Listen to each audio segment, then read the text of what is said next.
வணக்கம் நண்பர்களே. இஸ்லாமிய நாடான சவுதி அரேபியாவில் பெண்களுக்கு மறுக்கப்பட்டிருந்த வாகன ஓட்டும் உரிமை சமீபத்தில் அளிக்கப்பட்டது. இருப்பினும் பொது இடங்களில் பெண்கள் பழகுவதற்கென விதிக்கப்பட்ட கடுமையான கட்டுப்பாடுகள் இன்னும் அமலில் உள்ளன. இந்நிலையில் சவுதி அரேபியா நாட்டு வரலாற்றில் முதன்முறையாக வெளிநாட்டுக்கான தூதராக ஒரு பெண் நியமிக்கப்பட்டுள்ளது பெரும் வரவேற்பை பெற்றுள்ளது.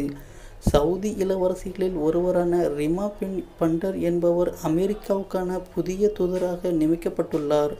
பத்திரிகையாளர் ஜமால் கஷோகி கொலை தொடர்பாக தற்போது அமெரிக்காவுக்கான சவுதி தூதராக பதவி வகிக்கும் சவுதி இளவரசர் காலித் பின் சல்மான் இணைத்து பேசப்படுவதால் இந்த புதிய நியமனத்துக்கு சவுதி அரசு முன்வந்துள்ளதாக கூறப்படுகிறது.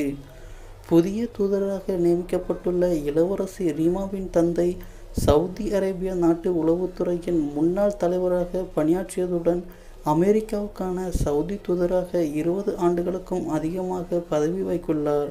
இதனால் அமெரிக்காவில் தங்கி படித்த இளவரசி ரீமா சவுதி அரேபியாவில் செய்து வரும் சில பொது சேவைகளால் அந்நாட்டு மக்களிடையே மிகவும் பிரபலமானவர் என்பது குறிப்பிடத்தக்கது.